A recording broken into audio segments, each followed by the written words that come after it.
seeking to keep his job. Should she heed Jesus' admonition to give to the one who asks you? What if Barb and Carl then make similar requests? Or what if Abe were to assault Maria when he learns of the possible layoff? Is she to turn the other cheek? Or should she demand restitution and bring criminal charges against him? Taking this line of reasoning a step further, is there a scriptural rule that provides guidance to Maria's company in deciding how many units to produce or in which geographical areas to seek expansion? Attempts to find easy answers to such enigmatic situations have led one skeptic to label Christian ethics infantile. He compares the rule book approach to the types of absolute commands typically given to children between the ages of 5 and 9, such as don't talk to strangers or sing at the table. While this criticism misunderstands the heart of Christian ethics, it should give pause to those who would take a simple rules-based approach. In ambiguous cases, it is clearly deficient in its capacity to give precise answers in every situation.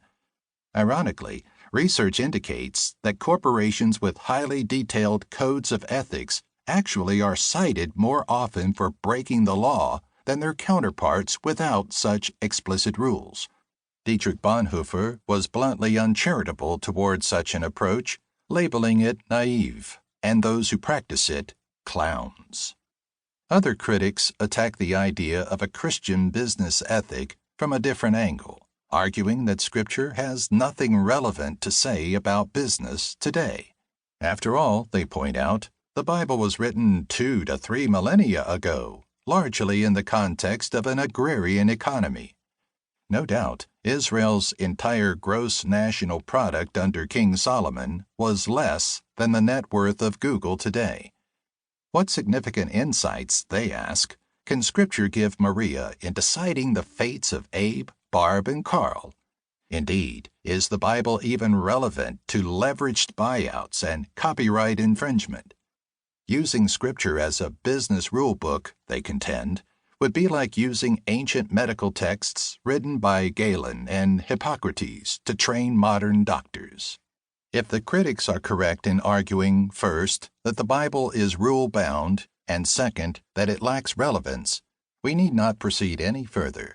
If they are right, Scripture has minimal applicability to modern business practices. However, if it can be demonstrated that Christian ethics is rooted in something much deeper, then these critics are wrong. God's character. Christianity operates on the notion that ethics, the study of human character, parallels theology, the study of God's character. When we behave in a manner consistent with God's character, we act ethically. When we fail to do so, we act unethically. All of Scripture, from the law of Moses to Paul's list of virtues and vices, serves to illustrate behavior that is congruent with God's moral character. This approach is quite different from human-based ethical systems, which generally focus on 1. Egoism, promotion of individual pleasure, 2. Utilitarianism, maximize pleasure and minimize pain for all involved, or 3. Deontological reasoning, keeping moral rules such as don't harm others. This is not to say, however, that Christian ethics totally rejects these approaches. To the contrary, there is much overlap. While concerned with human happiness and the fulfillment of ethical obligations, Christian ethics does not see these as its ultimate goal. Rather, it prizes the life that seeks to emulate God's character. Thus, Ignatius Loyola, founder of the Jesuits, was eulogized. The aim of life is not to gain a place in the sun, nor to achieve fame or success, but to lose ourselves in the glory of God. In a similar vein, Reformer John Calvin wrote, "We are not our own. Insofar as we can, let us therefore forget ourselves and all that is ours. Conversely, we are God's. Let us therefore live for Him and die for Him.